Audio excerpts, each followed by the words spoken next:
I think I'm going to start.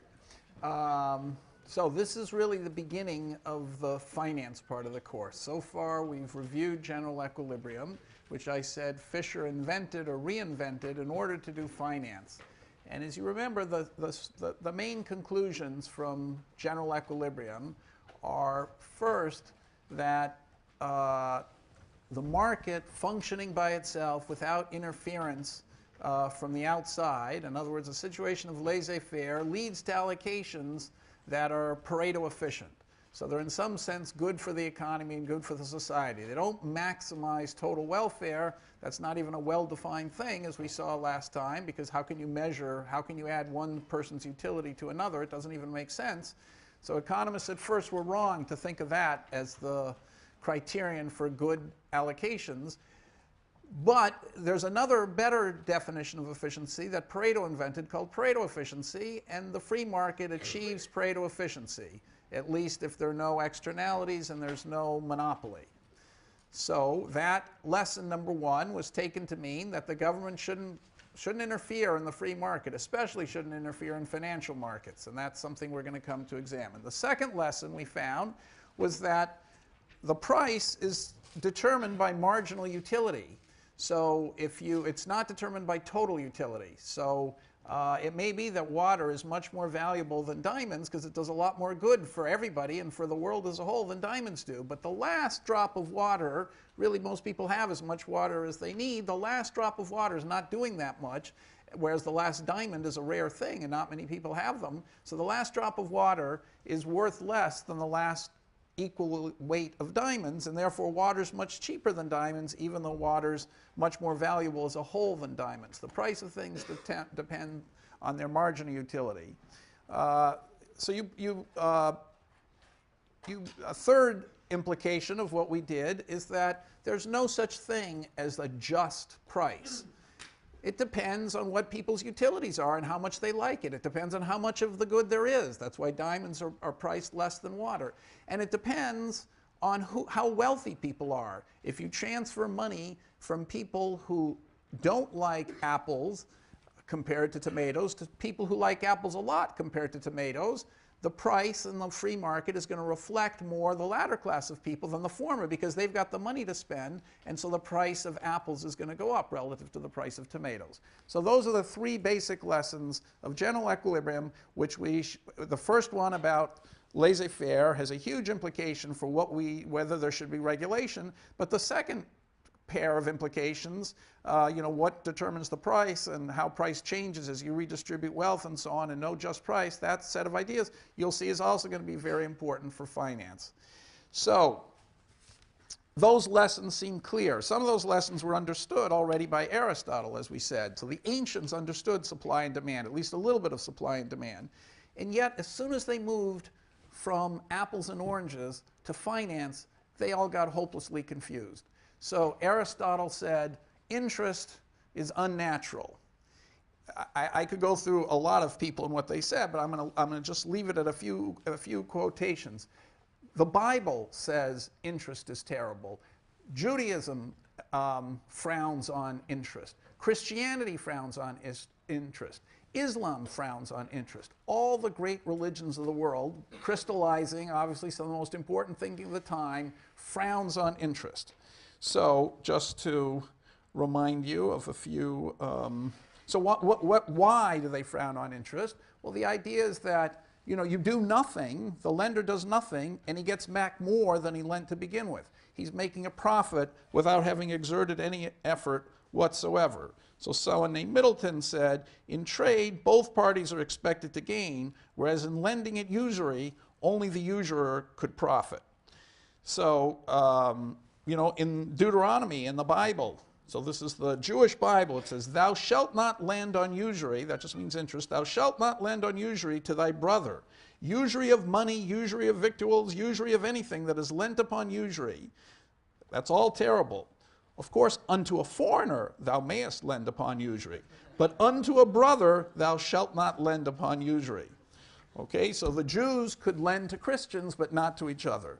So the Christian church outlawed usury, called it a mortal sin. Luther, for example, says, "For whoso lends that he wants it back better or more, that is open and damnable ochre. Those who do that are all daylight robbers, thieves, and ochrers. Those are little Jewish arts and tricks." So there was this antipathy towards usury, and because Jewish moneylenders were able to lend to Christians, there was an antipathy to Jewish moneylenders, which we're going to come to when we talk about Shakespeare. So Muslims also forbid lending. In fact, even today, it's illegal to charge interest in Islamic law. So in my hedge fund, we tried to raise money. There's lots of money in the Middle East. So we try, and most of it, by the way, 10 years ago was invented. Almost all Middle Eastern money was invested in U.S. government bonds and U.S. stocks. Nothing else, like in mortgages, for instance. So I went to Saudi Arabia, and I met a bunch of brothers of the king, you know, the eldest brothers of the kings, and I suggested they invest in our hedge fund. And they actually became sort of interested, and so we had to write up a complicated contract. Now, you know, a mortgage pays interest, so if you invest in the hedge fund and the mortgage is paying interest, it looks like they're getting interest, and so that wasn't going to do. So we had to write a very elaborate contract which disguised the fact that interest was being paid, and it had to be overseen and blessed, according to Sharia law, by a holy person who was going to verify that there was no interest. Now, he charged a fee, which was 1% a year, which looked an awful lot like interest. But anyway, so the point is, all these religions have banished interest, despite the fact that they themselves were involved in interest and lending and borrowing. And so all the, you know, a world can't function really without lending and borrowing and the charging of interest. But so I don't mean to, so these religions that forbade it at the same time knew that it was going on and allowed it to go on and sometimes participated in it. But the point I'm trying to make is that there was vast confusion, and even today there's confusion, because still today the Jewish law doesn't allow for interest between Jews, and there's a charade that goes on there, just like there is in Islamic law, and just like there is still frowned upon by the Christian church. So it's a hard subject to understand. And why is that? Why is it that it's so confusing, and how should we understand it? Well, Fisher cut through all this extremely simply, and the way he did it was he said, let's just think mathematically. Then we won't get so tied up in all these religious complexities. Just let's do something mathematical and concrete. So suppose that we consider a problem, which is the one I'm going to work with the rest of the class. Maybe it better do it over here. So let's say that there are two agents and two goods. So the two goods now are x1 and x2. So Fisher's first insight is that let's think of x1 and x2 as apples. But apples today and apples next year, Fisher said, although they're both apples exactly alike, there's no difference between these apples, the apples this year are different goods from the apples next year. So let's move away from apples and tomatoes to apples this year and apples next year. So I'm not going to call them goods x and y anymore. I'm going to subscript them by time. So x, these are both x because it's the same good, but they're different goods because they occur at different time periods. So Fisher said we can incorporate time simply by having different goods. So of course people, he said, are going to have some utility of consuming today versus consuming tomorrow. And let's say this utility is log x1 plus 1/2 log x2, okay, for Mr. A. So I'm going to come back to this in half an hour and point and explain why Fisher thought that this half made sense. You see, this agent A thinks a lot more, likes good 1 a lot more than good 2. So Fisher would say that's because agent A is impatient. An apple is an apple, but if you get it now, it's worth more to you. It gives you higher utility than getting an apple next year. This is a law of human nature, he claimed, which I'm going to come back to later, and that's why people, when you write down the utility function, there's a discount factor, which we're going to add, a discount factor, which discounts, reduces the utility you get from future consumption. So let's say UB of x1 and x2 is equal to log x1 plus log x2. So B is more patient than A is. B actually doesn't discount the future. A does discount the future. So A is impatient, relatively impatient, and B is patient. Okay, so then let's make it, they have endowments. So EA, let's say the endowment is 1, 0, and say it's 1, 1, and EB, let's make that 1, 0. Okay, but now Fisher wants to talk about finance, and he wants to talk about stocks and bonds and interest and all kinds of things. So he says, okay, you know, we've talked about goods with no problem. We can talk about goods today and next year with no problem. Let's talk about stocks. What is a stock? Let's say there are two stocks, okay, stock alpha and stock beta. So Fisher says, I mean, what are stocks? I mean, they're pieces of paper that you're trading, but they give you ownership of something, like a factory or a company or something. And what good is the company? Well, the good of the company is that it's going to produce something. So let's say that the stock is going to produce something in the future. So we'll call the production of the stock. So what is the future? It's just X. There are only apples in the future. So let's say D alpha 2 is 1 and D beta 2 equals 2. Okay, so Fisher says, you know, you can tell a lot of stories about what this stock does and what, you know, what its method of production is, and, you know, what kind of managers it has, and a lot of stuff like that. But in the end, people care about the stock because the stock is going to produce something. And the value of the stock is going to come from what it produces. So D alpha 2 is what people expect the output of the stock to be next year, which is the last year we're worrying about. And D beta 2, which is 2, is what people expect the stock to produce next year. And we're going to assume that perfect foresight here. So Fisher says, well, you know, in general, people's expectations might be wrong. But let's start off with the case when, you know, people anticipate something. Surely they're looking ahead to the future when deciding whether to buy the stock. We've got to assume something about what they think. Let's suppose they actually get it right, and they know what the price of the stock is next period. Okay, so what's going to happen? Well, we can define an economy, and presumably the interest rate and the stock prices and all that are going to come out. Now, I should mention, by the way, I forgot to say this, but as I write this down, I suddenly realize I forgot to mention it. You know, there are other theories of interest, too. Another famous one was Marx's theory of interest. So this is to be contrasted with Fisher. Marx, what did Marx say? So in my youth, when I was your age, it was very fashionable to be a Marxist. So you could almost, anyway, you had to study Marxism, basically. If you wanted to talk to women, you had to know about Marx. So anyhow, so I dutifully went off and read Marx. And so what's the idea of Marx? The idea was that he imagined an agricultural economy where you plant stuff today and then the output comes out tomorrow. So you put corn in today, corn comes out tomorrow. So it doesn't require much effort to plant the corn. It requires a lot of effort. You have to buy the corn. So the capitalist would buy the corn, but planting it didn't require much effort. However, harvesting it, you know, picking the cotton, you know, picking the chocolate, you know, picking all that stuff takes a lot of effort. So in the end, you'd get a lot of output. Now, when you pick the output, you'd have to pay workers in order to pick the output. So Marx imagined that there was a wage that was arrived at by the struggle between, class struggle between the capitalists and the workers over the subsistence wage. So the subsistence wage was something that subsistence wage resulted from this huge class struggle, and you know, over time maybe it would rise as workers got stronger, but it was still always quite low. And the subsistence wage was what the workers would get, and what's left over, which was the surplus.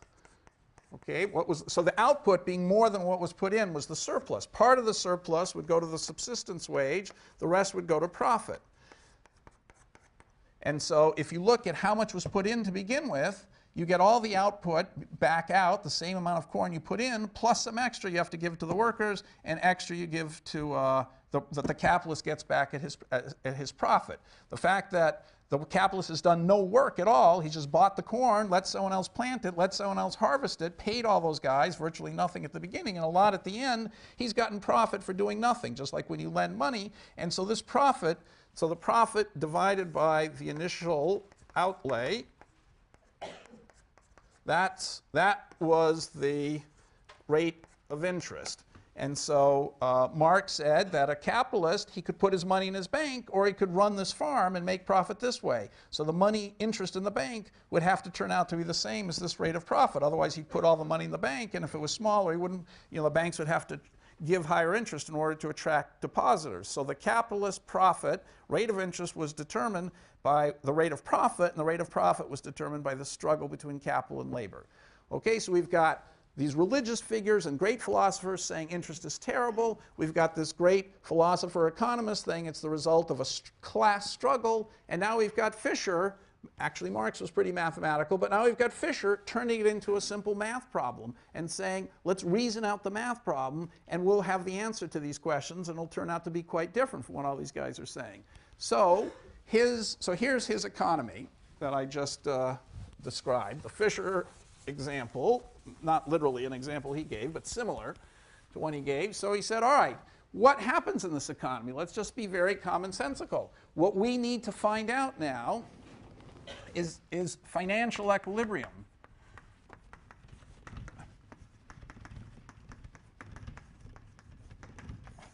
So financial equilibrium is much more complicated seeming than we had before, because we care about the prices. So now I'm going to use Q for prices.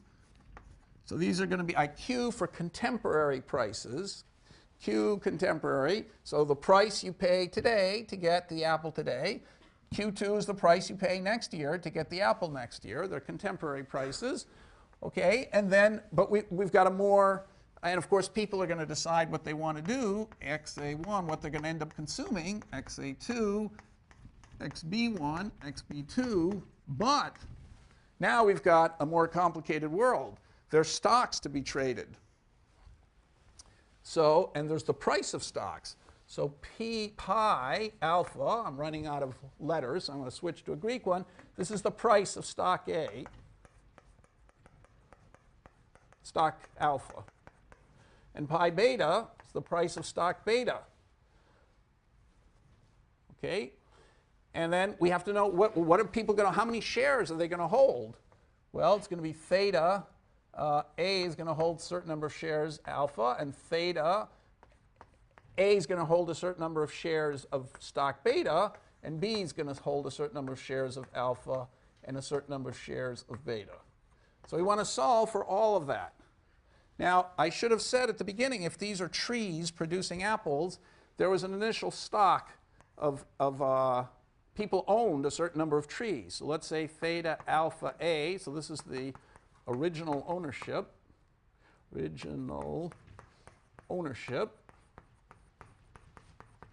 of alpha. Okay, let's just say that, I'll make up some number, I might as well use the same number I thought of before.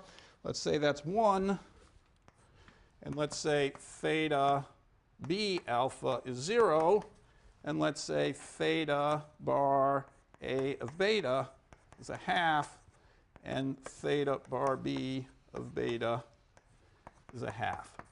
Okay, so what we've begun, so the original economy is more complicated than before because we've added stocks. We characterized the stock. We said, okay, a stock is a very complicated thing. A company is very complicated, depends on managers and processes, and there's all kinds of stuff you think about when you think about a stock. But really, at heart, all people are trying to do is forecast what are they going to produce. And so we're going to make it simple mathematically and say, let's say we know what they're going to produce next period. And then people begin, so let's say it's a tree. Everybody knows the alpha tree is producing 1 apple, the beta tree is producing two apples. Alpha happens to own the only alpha tree. And beta, and A and B, A owns the alpha tree, excuse me, and A and B own half each of the beta tree. Okay, so that's the original economy, and the equilibrium is going to be, what are the prices going to turn out to be of x1 and x2? What are the prices of the trees going to turn out to be? how much will people consume and how many shares? I mean, because alpha A began with all of the tree, maybe he'll sell his shares of tree and end up with not having a tree in the end. So we have to see where they began, the stock ownership to begin with, and where they end up. So that's what we have to solve all of that. And it looks way more complicated than before, and so complicated that you can see why people might have gotten confused. But according to Fisher, it's going to turn out to be a very simple problem in the end once we look at it the right way. So are there any questions about what the economy is and what are the variables that we're trying to explain? Yeah. Sorry, I can't read what that says over beta alpha A. It's original ownership. Original ownership of stock alpha. And this is original ownership by B of stock alpha. This is original ownership by A of stock beta. And this is the original ownership by B of stock beta. Original ownership of alpha. Thanks. Yeah. Yes. Having defined all of these, could you redefine what D stands for? D is the dividend. That's the output that we can all, okay, thank you. I should just write this down. This is the anticipated dividend, which is the output, since that's the end of the world, of stock alpha in period 2.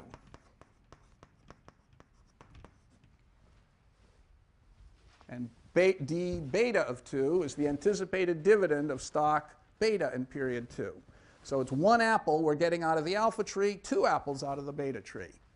And we're at, right, that's what the tree is good for. We could look at how beautiful it is. We could talk about how much the owner is actually watering the tree. We can talk about a lot of complicated stuff. But in the end, all we care about is how many apples we expect to get out of it. All the other stuff goes into helping us think about how many apples we're going to get out of it in the end. So we cut to the bottom line. What are the apples we expect to get out of the tree? 1 from the apple tree, 2 from the beta tree. There was someone else had their hand up. I had it, but you answered it. Okay. Any other questions about the setup?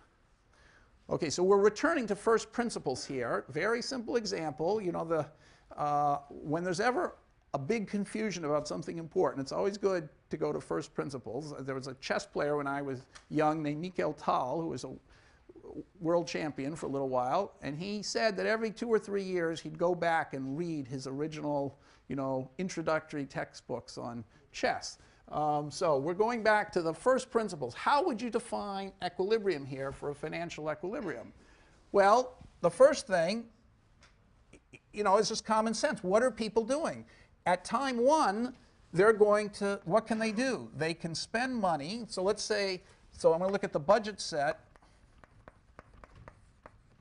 for agent I. You know, and I can be A or B, so I don't have to write it twice. Okay, so he's going to say to himself, let's say A is he and B is she. He's going to, I is he. He's going to say to himself, let's say I will say, how much does it cost me to buy goods? Well, the cost of apples is Q1 times X1. That's how many apples I might end up with. Now, how much does it cost me to buy shares? It's going to be pi alpha times how many shares I end up with, theta alpha, plus pi beta times theta beta. Okay? So I'm buying goods, I'm buying alpha shares, and I'm buying beta shares, and this is how much I have to spend to get the holdings I want of each.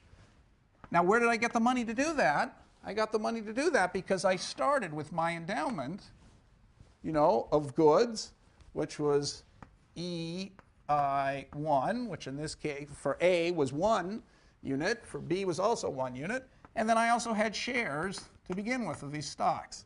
So I had theta bar alpha plus pi beta theta bar beta.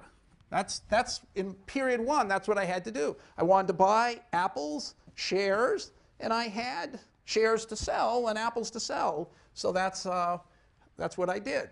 So, of course, if X1 is bigger than the number of apples I started with, that means I has bought apples, because he ends up with more than he started with. So on net, he must have been buying apples. If theta alpha is more than theta bar alpha, it means that alpha bought shares of stock alpha. If theta alpha is less than theta bar alpha, it means alpha sold shares of stock alpha. All right, now in the second period, what happens? Well, in the second period, we have Q2 times X2. Now, the shares are going to be worthless in period 2, so no one's going to buy them. Why are the shares worthless? Remember that when you buy a share of stock, the dividend comes later. You don't get the dividend immediately. So someone buying stock in period 2, it's too late to get the dividend. It's already gone to the owner who bought the shares in period 1. So the buyer of a stock gets the dividend, for a month or something. So next period's dividend is still going to go to the buyer in period 1. That's why it's valuable to buy shares in period 1, because you get next year's apple. Okay, so by next period, you can buy the tree, but the world's coming to an end. The tree's not going to do you any good. It doesn't produce any more apples. So nobody's going to bother buying shares. I don't have to bother with them. The prices are 0. Okay, and so what income do people have in period 2? Well, they've got the contemporaneous price times, the apples that somehow they find on the ground that they're, or that their parents are going to leave them when they get old. So that's their endowment of apples. But what else do they have? They've got more apples than that. What else do they have? The dividends, okay? And so what are the dividends? Well, you bought theta alpha to begin with, so that's d alpha 2. So if you bought, the whole tree, then you've got all the dividends. And similarly with beta, theta beta times d beta 2. Okay, so that's it. So the budget set is a little more complicated. It's so that's the budget set. Okay, so it's got 2 equalities instead of 1 equality. So already things look a little more complicated. Now, so an equilibrium is going to have to be that I chooses xi1, xi2, theta alpha, I could write it theta I alpha, theta I beta. It's all the choices he has to maximize ui subject to this budget set.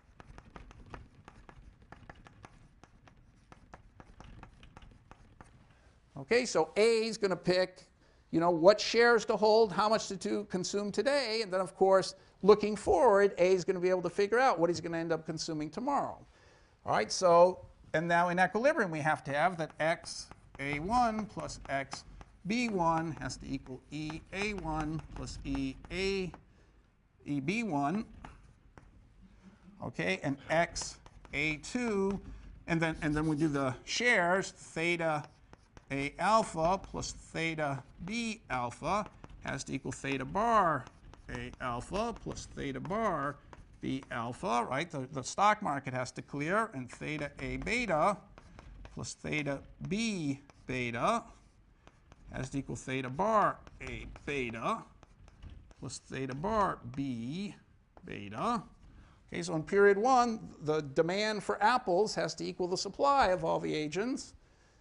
Okay, but now what's the last equation? This is a little trickier. What's the last equation? XA2 plus XB2 equals EA2 plus EB2.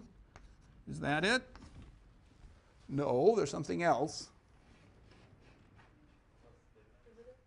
So they're the apples are, right, the total consumption of apples is going to be the apples that they, have on the ground, but also the ones that were picked off the trees. So these dividends. So it's going to be the total dividends, which are theta bar A alpha plus theta bar B alpha times that tree, D alpha 2 plus theta bar A beta plus theta bar B beta times D beta. Okay, so just to say it in words, it's exactly what we had before, except we have to take into account, in addition to the goods market clearing, we have to take into account that the stock market has to clear, and in the end, demand for goods has to equal the supply that people had in their endowments, but also what the companies are producing. These companies are producing output, you know, apples, and so that's part of what the consumption is going to be in the economy. Okay, are you with me here? It's a good time for questions, maybe. Yes? Could you just explain again why we don't take stocks into consideration in period 2? Okay, so in period 2, you might wonder, pi alpha is the price of the stock at period 1, stock alpha in period 1, pi beta is the price of the stock beta in period 1. How come I didn't write down the price of the stocks in period 2 and keep track of what they're holding in period 2?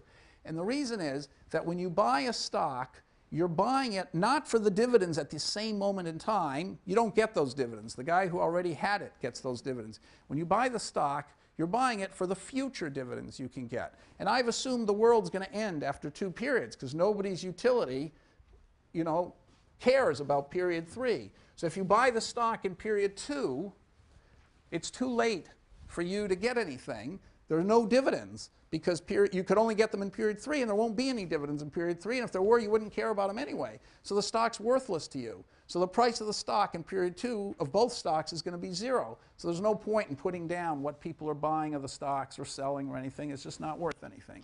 But in general, you're right, and we're going to be more complicated later. When you look at your income from having bought the stocks, you'll have as your income the dividend from the stocks plus the resale value of the stock, because you could sell the stock next period. But I just know that resale value is going to be 0 because you're in the last period of the economy. Okay, and I just want to keep it very simple this first time. So we'll see, you know, step by step you'll be able to keep very complicated things in your head, but not right at first. So any other questions? Yes? Why are there 2 endowments?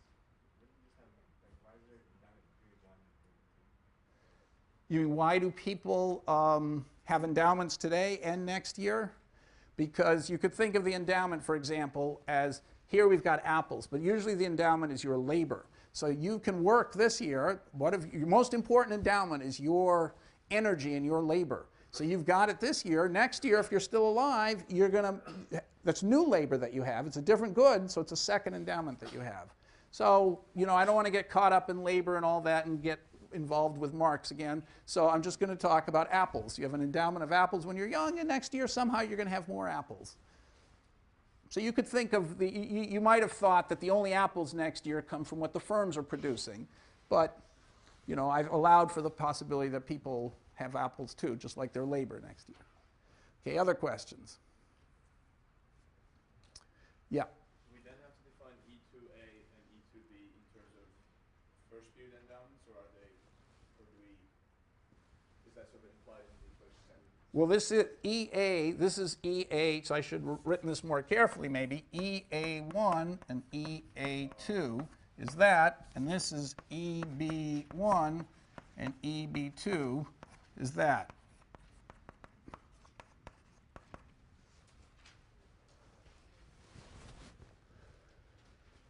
So as he was suggesting back there, I've assumed for person B that, you know, he's got an apple now. Somehow the world, you know, we aren't modeling what happened to get us here. The guy's got an apple today. They both have an apple today. Somehow A is also going to have another apple tomorrow that, you know, he's going to find under his doorstep somehow that isn't being produced by the tree. And maybe you could think of it as labor that he's going to have next period. All right. So that's it. Fisher says as soon as you write down the economy mathematically, all sorts of things are going to occur to you, which if you're talking in words about justice and injustice, you know, you're going to be lost. So what can we get right away out of this? What can we get right away out of this? Well, the first thing is, how would we define inflation? What is inflation?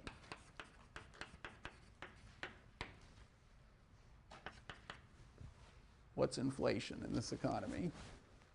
Assuming we've got the equilibrium, which we're going to get soon, we're going to calculate it, but right now we don't know what the numbers, you know, we've got a bunch of equations and stuff. We don't know what XA1 and Q1 and Q2 are going to turn out to be, but we're going to find out very soon. But before we find out, assuming we've gotten those, what will inflation be? What is inflation?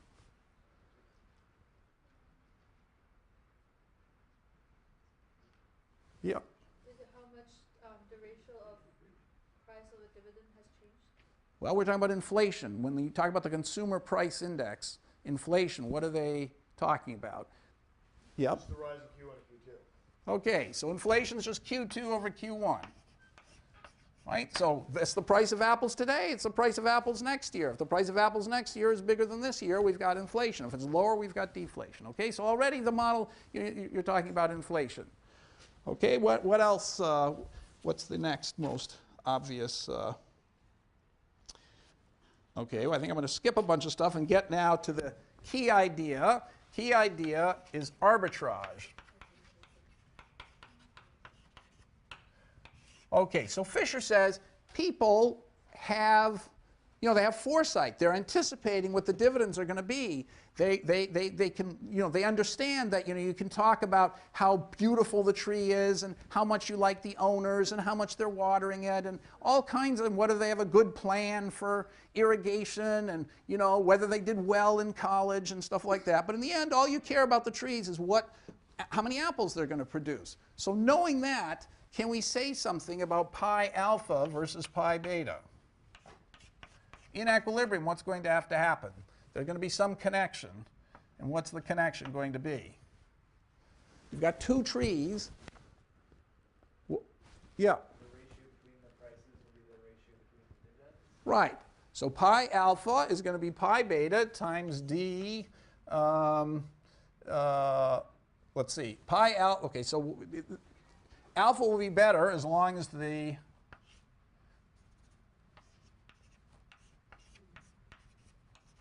hopefully I got that in the right order. And so in this case, pi alpha is going to equal a half pi beta, because alpha is producing half the dividend that beta is producing. So obviously it's going to turn out to have half the price.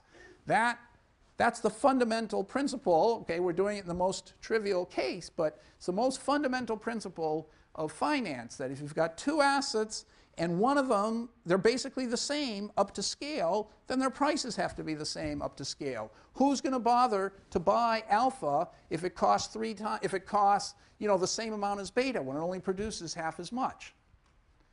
Okay, yes? Is that the same thing as saying if their yields will converge, that equation? Well, it is something like that, but that's a word that we haven't defined yet, so we're going to define it in the next class. So it's something like that, yep. Any other? Okay, so that is a very simple thing. Now suppose I added, okay, so here's a, suppose after finding the equilibrium,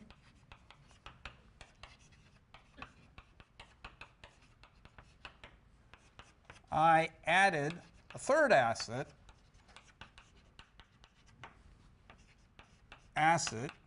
that paid $1 in period 2 next year.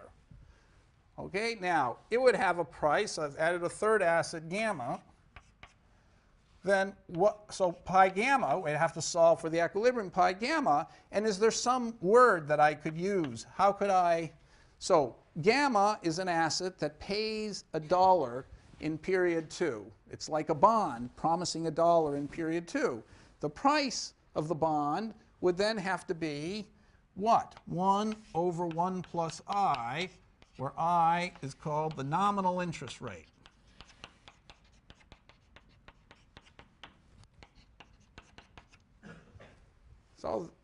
So we've got inflation is occurring in the model. If I added a bond, which I didn't bother to do because it's just yet another thing I'd have to write down, I could have had a third asset which pays $1. So the others are paying off in apples. This one's paying $1, and its price today, if you pay 80 cents today, it's like saying I'm paying 80 cents today, I'm getting a whole $1 tomorrow, so it's like a 25% rate of interest. Okay, because another way of saying it is that I put in pi, so 1 over pi gamma is 1 plus I. I put only pi gamma in today, I get 1 out tomorrow, so I've gotten back not only the pi gamma I put in, but something extra, that's 1 plus the interest rate. Okay, so this world is going to have an interest rate in it, it's going to have inflation in it. With me so far? All right, so now Fisher makes his most important, okay, so let me add one more thing. I could come back to this. So I said that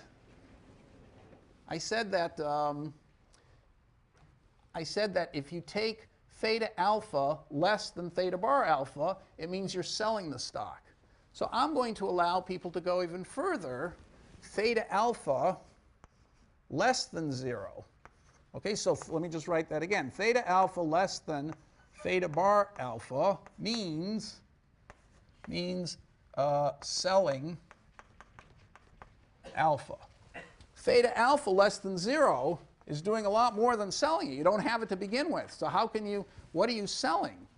Well, the mathematics is telling you that over here, theta alpha is going to be negative.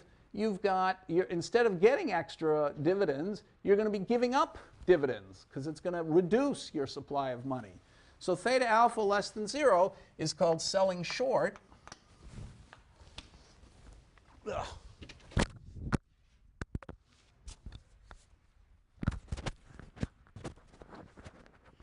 don't know which one I've lost, but it's got to be bad.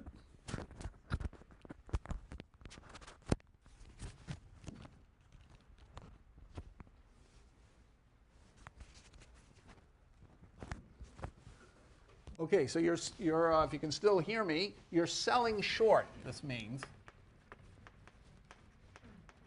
Okay, so you're selling something you don't even have. It's also called naked selling. It's also called making a promise.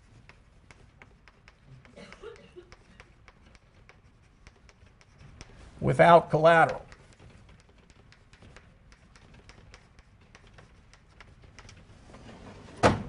Okay, so I'm going to, for now, allow for that. So we're not taking into account that anybody's defaulting. If you take theta alpha negative, it means your income in the future is going to be reduced because you're going to have to deliver the dividend, because you're going to have negative dividends, which means effectively you take out of your endowment those dividends and hand them over. So it's as if you always keep your promises. So this model, so far, the Fisher model, assumes no default, no collateral. We're not worrying about any of that stuff. Okay, and of course that's going to be a critical thing. So you see, something's happened that we never had happened before. In the past, you traded money for a football ticket. You gave up something you wanted, you got something that you also wanted. It was a trade of value for value. Everybody agreed the two things you traded were equally valuable. If you take theta alpha negative, by taking theta alpha negative, okay, that becomes a negative number here, so it allows you to spend more. You can buy more goods by taking theta alpha negative. That's negative. That means this can be more positive and still satisfy this constraint. So by selling a stock short, you're promising to do something in the future. You get more money now. You can eat more now. And then, of course, you have to consume less in the future because you have to pay back your promise. So you're exchanging something valuable. You're getting money, something valuable, in exchange for a promise, which is worth nothing until the future when you deliver on your promise. When you buy the stock, you're buying part of the tree, but the tree's doing nothing for you now. You're doing it because it's going to be valuable next period. You're actually not physically owning the tree. You're owning a piece of paper that gives you a right to half the dividends of the tree. So you're getting something that's only good because it's a promise you think is being kept. Okay, so far, for the next few lectures, we're going to ignore the fact that people get very nervous when they give something up that's valuable in exchange for something that's just a promise. But, okay, so a critical thing has happened here. So we've kept the same mathematics, except we've surreptitiously added this huge assumption. Now, Fisher said, having done that, what can you realize? This is the most important insight. He said, this model, it looks so complicated. It looks like now we have vastly more equations. No wonder Marx and all those religious zealots were getting confused. We can simplify it all and be back to where we were before and yet talk about finance. So Fisher introduced the idea of present value prices.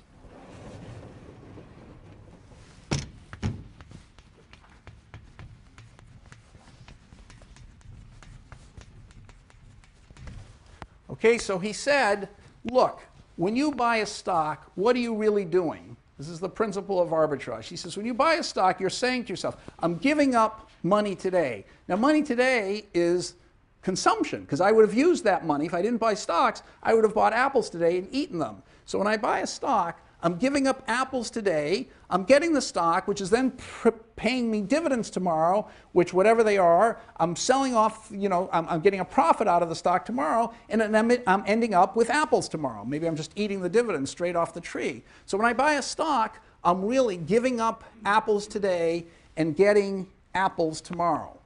And no matter how I do it, whether it's through stock alpha or through stock beta or through a nominal bond, it's got to be the case that all 3 ways, or all 50 other ways you could imagine doing it, have to give me the same trade-off. This is your yield you were talking about, the same trade-off. The amount of apples I effectively give up today in order to get apples tomorrow is going to be the same no matter which way I do it.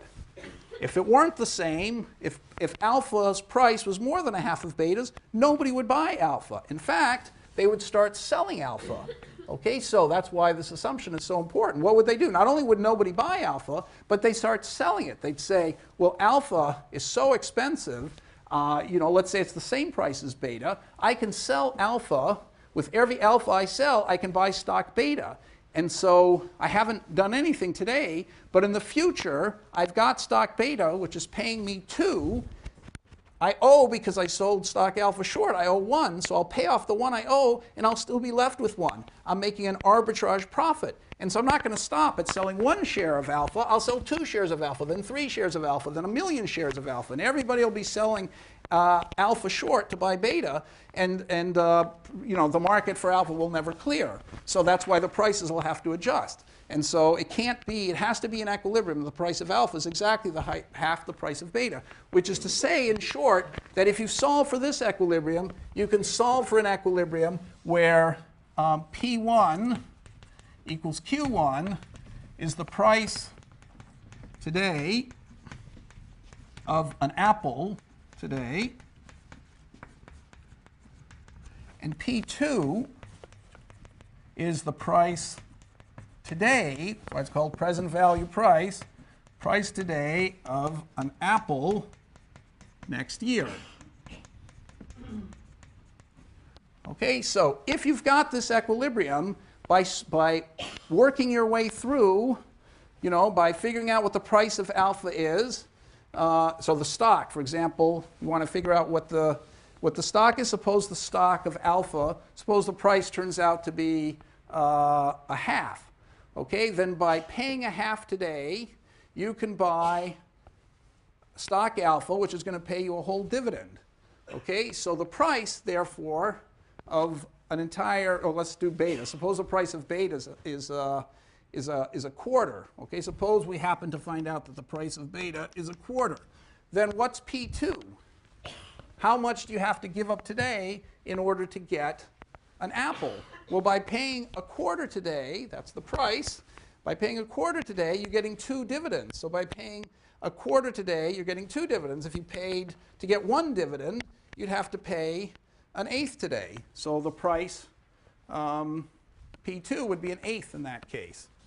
Okay, so by piercing through the veil of the stock market, you can always figure out what you're effectively paying today in order to get an apple next period. And that price, which we just computed, would be the same whether we looked at it from the point of view of going through stock beta or through stock alpha or through the nominal bond. It would always have to give us the same answer. So we know from the financial equilibrium, we can deduce what P1 and P2 have to be, the present value prices. And so effectively, furthermore, stocks effectively just add to the endowments of goods.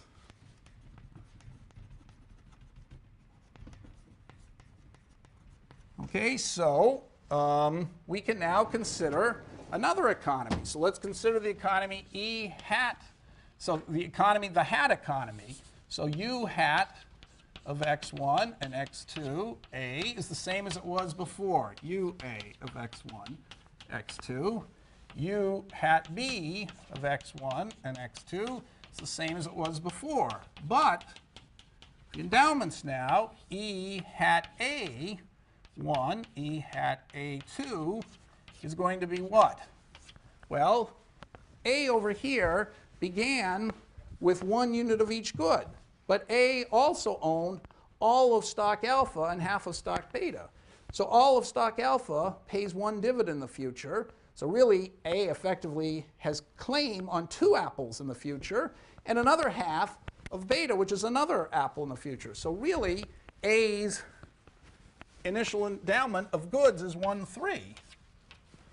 Okay, how did I get that again? I said it was 1 apple to begin with he could anticipate having. He knew he owned all of stock alpha, okay, which pays 1 apple. So that's another one that's really his. And then in the future, he's going to get half of the dividends of stock beta, and half of 2 is also 1. So he's got 3 apples in the future. And beta, he had B2. Well, his 1 doesn't change today, but what's his claim effectively on dividends in the future?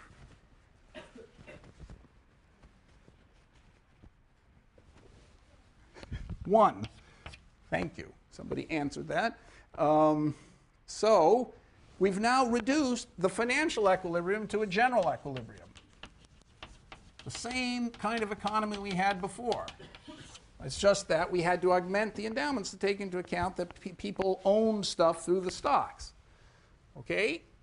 So what's the equilibrium of this economy? This equilibrium has a simple general equilibrium. Okay, so what is it? How do we solve for equilibrium? Well, take P1 equal to 1, and we'll solve for P2. So let's just clear the first market. How do you clear it? You're with me here? It's a standard general equilibrium, the same kind we've done many times before. So see if I can do it. So person 1 is going to spend 1/3 of his money. And how much money does he have? He has P1 times, so he has 1 plus P2 times 3. That's A, right? His endowment is 1/3. This is his income. And he's spending 1/3 of it on good 1. And the price of good 1, P1, okay, here is just 1. And then B is going to spend, he's a half-half Cobb-Douglas guy. So this is 1, and this is 1. He's spending half of his money, and his income is 1 plus P2 times 1 divided by 1.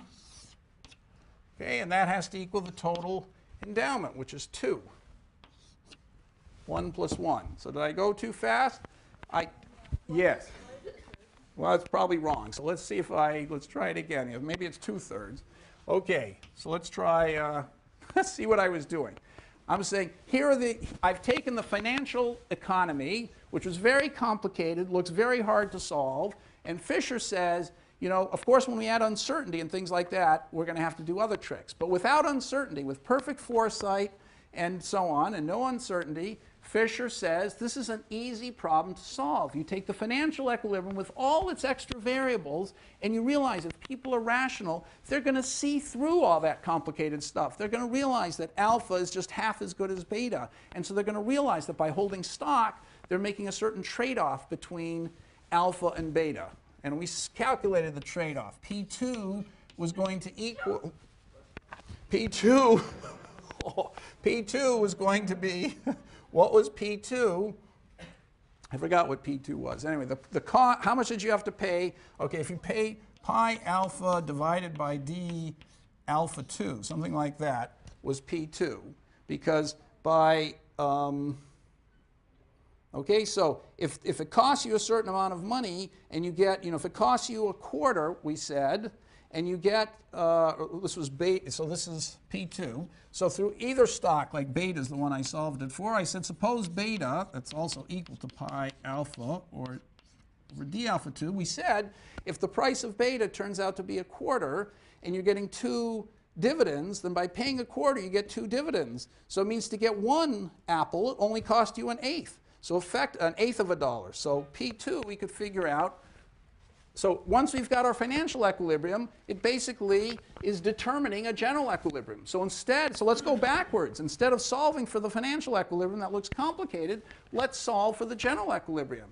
What is the effect of general equilibrium? It's the same utilities as before, but we've augmented the endowments according to, by looking through the veil of the stocks, we realize that A actually owns 3 apples in the future. One because he owns all of stock alpha, and another one because he owns half of stock beta. So we've got the simple economy that we're used to solving that you did on the first problem set, so we can do it again and solve it. So I'm going to now solve for general equilibrium. I have to solve for P1 and P2 and all the XA1, XA2, XP1, XP2. But I can fix one of the prices to be 1. So I'll fix P1 to be 1.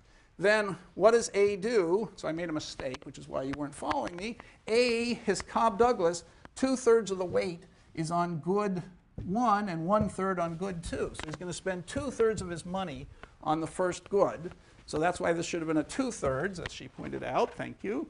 So 2/3 of his money. What's his money? His endowment is 1/3. So it's P1 times 1, which is 1 times 1, plus 3 times P2 divided by the price P1. 2/3 of the income divided by the price of the first good. That's how many of the first good he wants to eat.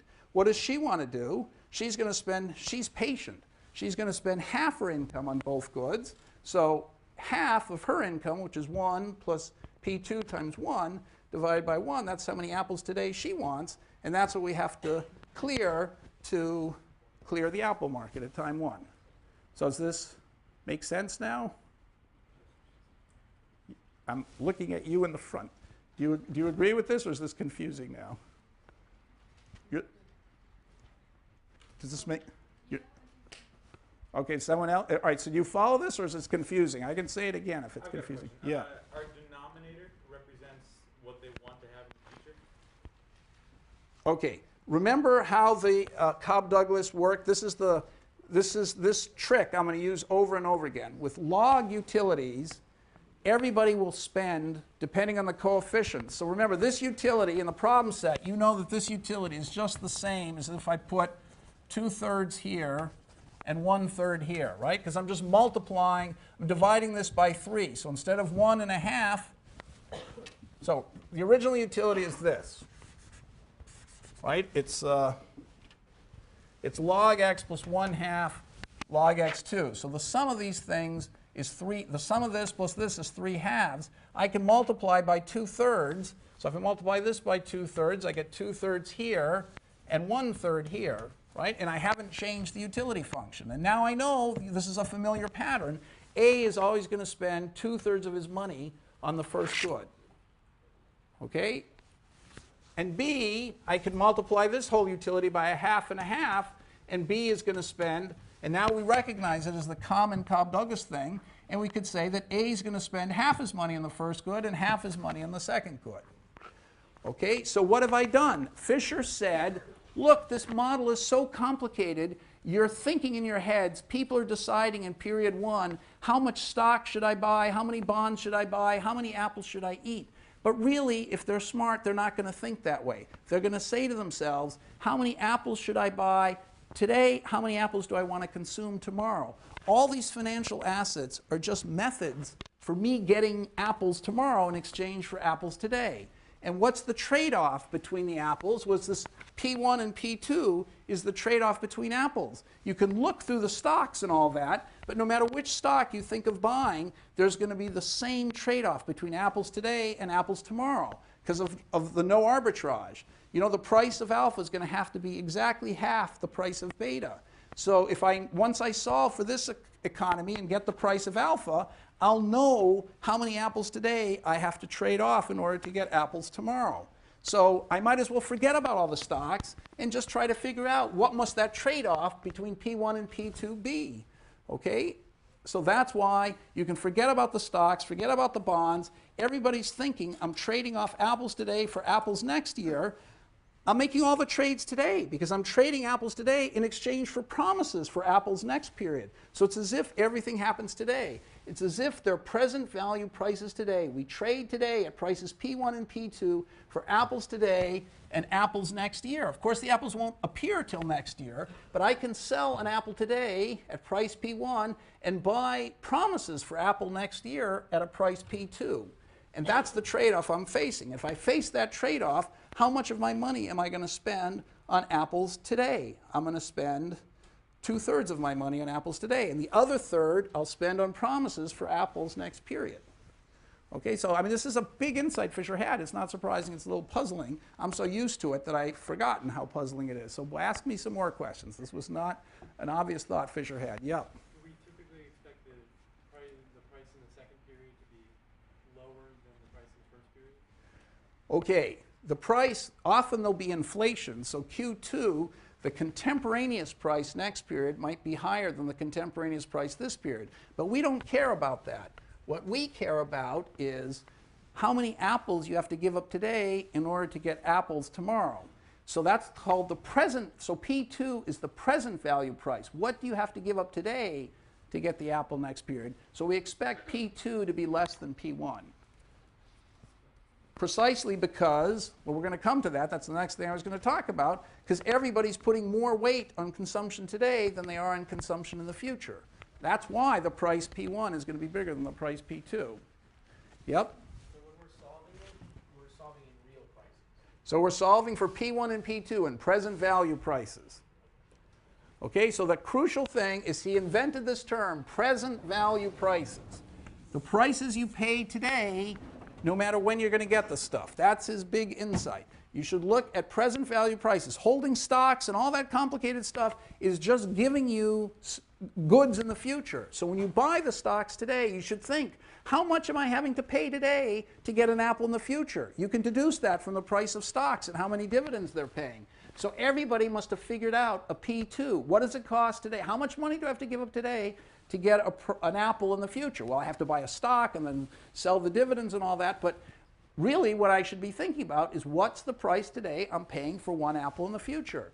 And that's P2. And so when you think about it that way, although it's an intertemporal problem, it looks like a new model with time. Fisher said you can reduce it as if think of it as if they're just the same problem we did before. With two goods you're trading at the same time.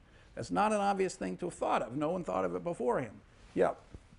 But you said the second equation on the right-hand side, data times the second item, shouldn't you have Q2 as well? Q2 times data. Oh, absolutely. So this should have been a Q2 here because you sell the dividend and you get money by selling the dividend. Thank you. Ho, ho, ho. Very good. Who said that? I have to... Who just asked that question? Where are you? Okay, I'll remember you. That was very good. Exactly. So in the future, you're getting the money for... So what he pointed out is I made another mistake here. In the future, the money you're spending on goods in the future, you're going to get the dividends paid. Of course, you can sell the dividends for money, and the price is Q2. So a Q2 has to appear over here, just like there's a Q2 over there. So it's the goods times the price. That's the money you're getting in the future, and that's the money you're spending on the good X2. Very good. Too bad you didn't ask me that a while ago, but anyway. Okay, any other questions? Okay, so we're back to this standard general equilibrium problem. We can take a financial equilibrium and turn it into a general equilibrium. And so when we solve this, we're going to have 2/3 plus P2 plus 1/2 plus 1/2 P2 equals 2. So looks like 3/2, hope I haven't done this wrong, P2 equals 2 minus 2/3 plus 2P2, thank you, yeah, plus 2P2. Okay, so we have 2P2 plus 1/2 plus 1/2 P2, so we have 5/2 P2. That was lucky, you caught that. 5/2 P2, and then over here we have 2 minus, so 2/3 is 4/6, and 3/6 is 9/6, and 12/6 minus 9/6 is, what is this?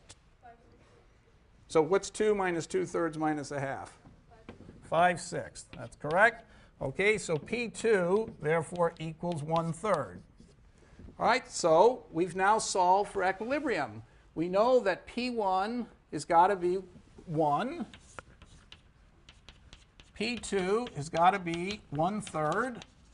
We know that we can figure out what consumption is going to be. I mean, A1, for example, if we wanted to solve for that, we just plug in a third here. So we'd have 2/3 times 1 plus 3, which is 2/3 times a 4, which is 8/3, I guess. Okay, and you know, xb1, we could have solved for that too if we wanted to. xb1 is going to be 1/2 times 4/3, which is 2/3. That doesn't. Okay, 1/2 plus, what was this? 1/3, so no, it's 1 plus 1/3, which is 4/3, times 1/2, which is 2/3. Is that right? Well, that doesn't look right. So maybe I did this wrong. 1 plus 1 is 2, so this is 4/3. That looks better. Okay, 4/3. XA1 is 4/3, XB1 is 2/3. Okay, so we have 4/3 and 2/3, and so we could solve similarly for XA2 and XB2, which I won't bother to do. So we can figure out what the prices are, the present value prices and the present value consumption.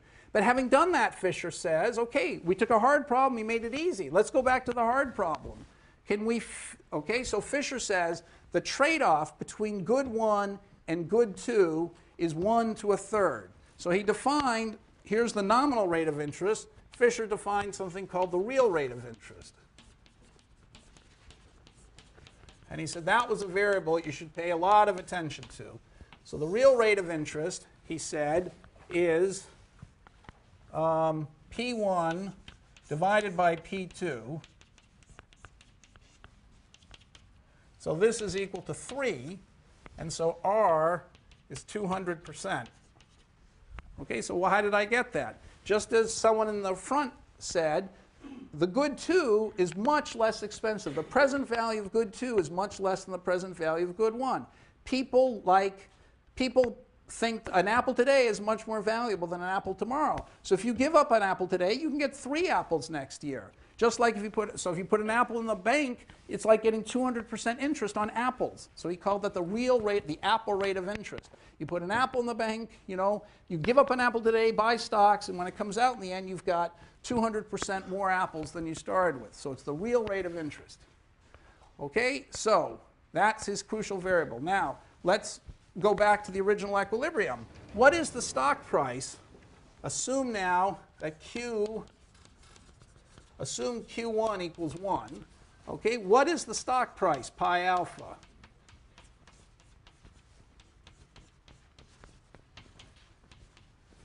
Okay, well, we can figure it out. How can we figure it out? What is pi alpha? Well, stock alpha pays 1 good tomorrow. So what is the price of pi alpha? What? Somebody said it. I couldn't hear it. 1/3. How did I get 1/3? Because we figured out that once everybody looks through the veil, assuming the price P1 is 1 and the price Q1 is 1, if they look through the veil, they're going to say to themselves, aha, how much do I have to pay today to get an apple in the future? I have to pay 1/3 to get 1 apple in the future. P1 is 3 times P2, so to get 1 apple in the future is only 1/3 of an apple today. So the stock pays 1 apple in the future, so therefore, how much do I have to pay today? I have to pay 1/3 of an apple today, and since I took the price of apples to be 1, it's going to be the price of 1/3. So what's the price beta? 2/3. Okay, so Fisher said, look, we've solved now for all these financial things. Okay, so, all right. So what you can't do, Fisher's theory does not explain how much of each stock theta A, etc., the investors hold. Why is that? Well, because it doesn't matter. Not enough is happening in the economy yet. Alpha and beta are exactly the same. If you own twice as much of the alpha tree, you get exactly the same as having the beta tree. So how can you possibly tell whether somebody's going to hold twice the alpha tree or just one beta tree? Either way, he's going to get the same thing. So the theory can't possibly explain which one they're going to do. Somehow they'll work it out and divide up the trees so that everybody ends up with the right number of apples in the end. And it also does not explain inflation.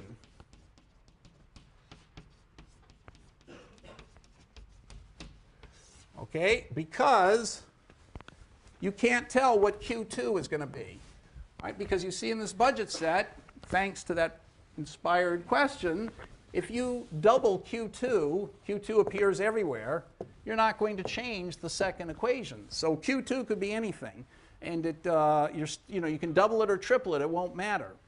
Okay, so and the same with Q1. It's just like Walras said before. You can always normalize prices to be 1. So the theory, if he had to add another theory of money and how many dollars were floating around in the economy to explain Q2. This theory won't explain it. So it does not explain inflation, and it does not explain who holds which stock, and so it does not explain the nominal rate of interest. It does not explain I. The nominal rate of interest, because $1, who knows what $1 is going to be worth? It depends on how much inflation we have. But it does explain the real rate of interest. It does explain R. And that's the variable that Fisher said is the one economists should always pay attention to, the real rate of interest. Okay, so that's the crucial variable. So if you want to figure out what's the price today of a stock, so Fisher's famous equation is the price of a stock today. Okay, so pi alpha divided by Q1. So the real price, as somebody said, the price in terms of goods of the stock today is always going to equal the dividend in the future divided by 1 plus R. Okay, why is that? That's exactly what we already used. Okay, this is just a rewriting of the trick we did before. You take the stock tomorrow and you multiply, so you take the dividend tomorrow, you multiply it by P2, okay, and then you realize that 1 plus R is just P1 divided by P2. So replacing the P1s and P2s by Q1 and 1 plus R, today's real stock price is just the dividends tomorrow discounted. This is what he called the fundamental theorem of asset pricing. So if you knew the real rate of interest, you'd be able to figure out what all the stocks were worth just like we did. Once we knew P1 and P2, the present value prices determine the interest rate because they're just, as we said, P1 over P2, remember, is 1 plus R. So knowing P1 and P2, you're always normalizing P1 to be 1. That's the same, P2 is the same as 1 over 1 plus R. So if you know P2 or you know 1 over 1 plus R, you know what the value of the stocks are. Okay, that's his critical insight. Now, just to finish, yes? Q1. Q1, which is the same as P1, because it's today's price in both. The contemporaneous price today is the present value of the price today. Okay? So let me just end on this one note. Fisher said, okay, we can take financial equilibrium without uncertainty, reduce it to general equilibrium. We know everything about general equilibrium. Therefore, we know everything about financial equilibrium. And we realize that the crucial variable in general equilibrium is relative prices. There is no just interest rate. The nominal interest rate, who the hell cares? The real interest rate is what we care about. And just in normal economics, there's no just relative price, there's no just real interest rate. It depends on people's utilities. You make them more patient, and that's going to affect the real interest rate. You make them less patient, it's going to affect the real interest rate. You give them more endowments today versus tomorrow, that's going to affect the real interest rate, the relative price between today and tomorrow. That's the way you should think about finance. That's the way you should explain what's going on in the financial markets. So in the problem set, you're just going to do a problem like that, and then I'm going to give more interpretations of this that Fisher gave. So I guess I'm out of time, so we'll stop here.